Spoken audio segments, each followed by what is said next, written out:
بسم اللہ الرحمن الرحیم۔ السلام علیکم۔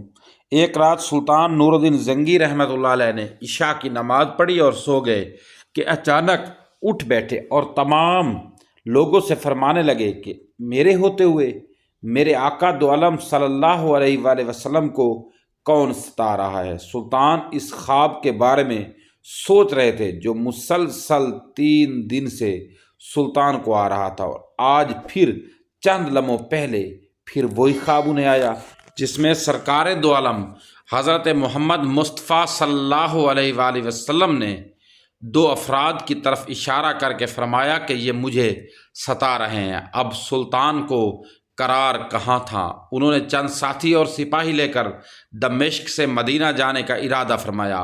اس وقت دمشق سے مدینہ کا راستہ 20 یا 25 دن کا تھا، مگر سلطان نے بغیر آرام لیے یہ راستہ 16 دن میں طے کیا۔ مدینہ پہنچ کر آپ نے مدینہ آنے اور جانے کے تمام راستے بند کروائے اور تمام خاص و عام کو اپنے ساتھ کھانے پر بلایا۔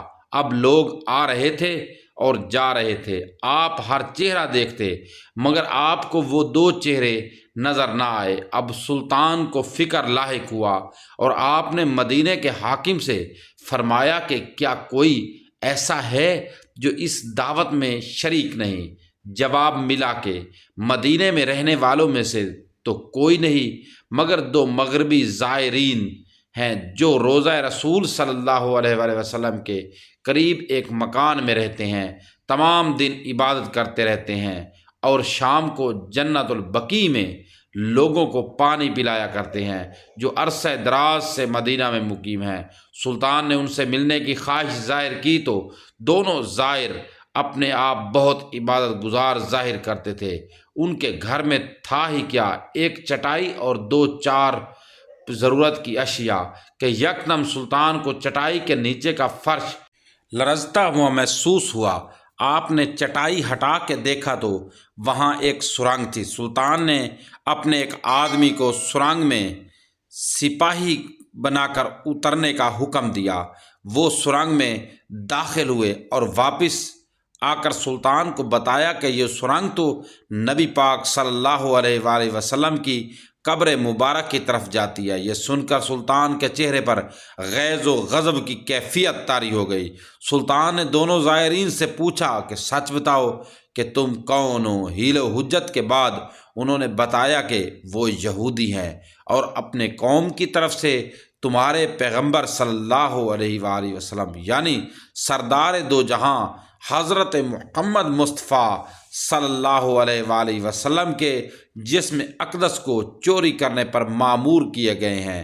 سلطان یہ سن کر رونے لگے۔ اسی وقت ان دونوں کی گردنیں اڑا دی گئیں۔ سلطان روتے جاتے اور فرماتے جاتے کہ میرا نصیب کہ پوری دنیا میں سے اس خدمت کے لیے اس غلام کو چنا گیا۔ اس ناپاک سازش کے بعد ضروری تھا کہ ایسی تمام سازشوں کا ہمیشہ کے لیے خاتمہ کیا جائے۔ سلطان نے معمار بلائے اور قبر اقدس کے چاروں طرف خندق کھودنے کا حکم دے دیا یہاں تک کہ پانی نکل آئے۔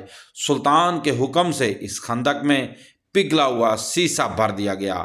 بعض کے نزدیک سلطان کو سرنگ میں داخل ہو کر قبر انور پر حاضر ہو کر قدمین شریفین کو چومنے کی سعادت بھی نصیب ہوئی۔ دوستو ویڈیو اچھی لگی ہے تو ویڈیو کو لائک ضرور کر دیں، اگر آپ چینل پر نئے ہیں تو چینل کو سبسکرائب ضرور کر دیں اور کامنٹ باکس میں اللہ تعالیٰ کا کوئی ایک نام ضرور ٹائپ کر دیں۔ شکریہ۔